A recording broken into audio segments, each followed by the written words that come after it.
আমাদের আজকের আলোচনায় আপনাদের সবাইকে স্বাগত। আচ্ছা, অনেক সম্পর্কিত দেখা যায়, তাই না, যে পুরুষ সঙ্গীটি মাঝে মাঝে একেবারে বাচ্চাদের মতো আচরণ করছে। কিন্তু যদি বলি এই ছেলেমানুষিটা আসলে অপরিণত স্বভাবের লক্ষণ না, বরং এটা একটা গভীর বিশ্বাসের চিহ্ন। চলুন তো এই অবাক করা দিকটা নিয়ে আজ একটু কথা বলা যাক। তো প্রশ্নটা হলো, এই যে আচরণ, এটাকে আমরা কি হিসেবে দেখব? এটা কি শুধুই দায়িত্ব জ্ঞানহীনতা বা ছেলেমানুষই, নাকি এর পেছনে অন্য কোনো গল্প আছে? অন্য একটা দৃষ্টিকোণ কিন্তু বলছে এটা আসলে তার সঙ্গীর জন্য একটা বিরাট প্রশংসা। আজকের আলোচনায় আমরা এই দুটো ধারণার ভেতরকার পার্থক্যটাই বোঝার চেষ্টা করব। এই কথাটা শুনলে কিন্তু আমাদের এতদিনকার ধারণাটা একেবারে ওলটপালট হয়ে যায়, তাই না? মানে বলা হচ্ছে যে এই আচরণটা আসলে একটা পজিটিভ সাইন। এর মানে হলো আপনাদের সম্পর্কে এমন একটা নিরাপদ জায়গা তৈরি হয়েছে যেখানে একজন পুরুষ তার সমস্ত মানসিক বর্ম খুলে নিজেকে মেলে ধরতে পারছে। তার মানে আমরা যেটাকে স্রেফ ছেলেমানুষি বা বোকামি ভাবছি, ঘটনাটা আসলে তার থেকে অনেক গভীর। এটা অপরিপক্কতা না, দায়িত্বজ্ঞানহীনতাও না, বরং এটা এমন এক গভীর প্রশংসা যা হয়তো সে সবসময় কথায় প্রকাশ করতে পারে না। আর মজার ব্যাপার কি জানেন? এই আচরণটা কিন্তু তারা সবার সাথে করে না। একজন পুরুষ শুধুমাত্র সেই বিশেষ মানুষটার সামনেই তার ভেতরের শিশুসুলভ আমিটাকে বের করে আনে, যার কাছে সে নিজেকে 100% নিরাপদ আর সুরক্ষিত মনে করে। দেখুন, এই ব্যাপারটা কিন্তু খুবই ইন্টারেস্টিং। এখানে দুর্বলতাকে দেখানো হচ্ছে একটা বিশ্বাসের জায়গা থেকে নেওয়া সিদ্ধান্ত হিসেবে।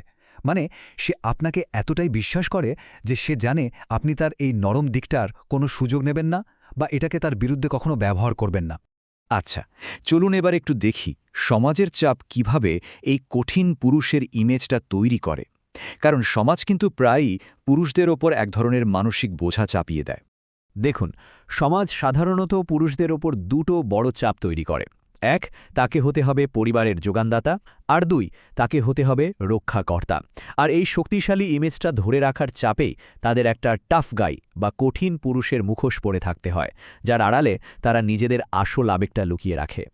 আর এখানেই আসল কথাটা লুকিয়ে আছে। আপনি তার যে বোকা বোকা হাসি খুশি রূপটা দেখছেন, সেটাই আসলে তার আসল খাঁটি রূপ। ওইসব সামাজিক চাপের আড়ালে লুকিয়ে থাকা আসল মানুষটাকে আপনি দেখতে পাচ্ছেন, যাকে অন্য কেউ হয়তো দেখতেই পায় না। এখান থেকেই আমরা আমাদের আলোচনার সবচেয়ে গভীর একটা দিকে ঘুরছি, আর সেটা হলো নিরাপত্তা আর নিরাময়ের সম্পর্ক।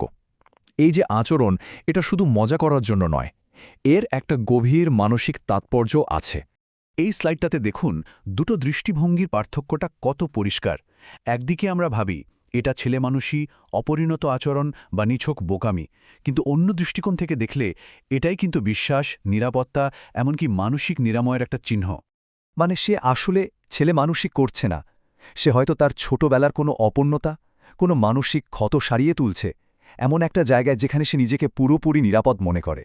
আর এই নিরাপদ পরিবেশটা তাকে সেই নিরাময়ের সুযোগটা করে দেয়, যা হয়তো অন্য কোথাও সম্ভবই না। তো এই পুরো আলোচনাটা কিন্তু পুরুষত্ব বা স্ট্রেংথ নিয়ে আমাদের চিরাচরিত ধারণাকে একটা বড় প্রশ্নচিহ্নের সামনে দাঁড় করিয়ে দেয়। আসল শক্তি মানে কি সবসময় কঠিন হয়ে থাকা, নাকি নিজের আবেগ প্রকাশ করতে পারার মধ্যেই আসল শক্তি লুকিয়ে আছে? এই কথাটা একবার খেয়াল করুন। প্রকৃত পুরুষদের সঠিক নারীর কাছে তাদের শক্তি প্রমাণ করার প্রয়োজন হয় না। এর মানেটা কি? এর মানে হলো আসল শক্তি কিন্তু দুর্বলতা দেখানোর সাহসের মধ্যেই থাকে। আর সেই সাহসটা একজন পুরুষ তখনই দেখাতে পারে যখন তার পাশে সঠিক মানুষটা থাকে। তাহলে আজকের এই আলোচনা থেকে আমরা কি শিখলাম? সংক্ষেপে বললে, যেটাকে বাইরে থেকে ছেলেমানুষই মনে হয়, সেটা আসলে হতে পারে গভীর বিশ্বাস আর মানসিক নিরাপত্তার একটা লক্ষণ। আর এই নিরাপদ পরিবেশটাই একজন মানুষের আসল সত্তাকে বের করে আনতে আর অতীতের ক্ষত সারাতে সাহায্য করে। তো শেষ করার আগে একটা প্রশ্ন রেখে যাই আপনাদের জন্য। আজকের আলোচনা যদি আমাদের কিছু শিখিয়ে থাকে, তা হল মানসিক নিরাপত্তার গুরুত্ব। তাহলে ভাবুন তো, একটা সম্পর্কে এই মানসিক নিরাপত্তা আসলে আর কি কি অসাধারণ দরজা খুলে দিতে পারে।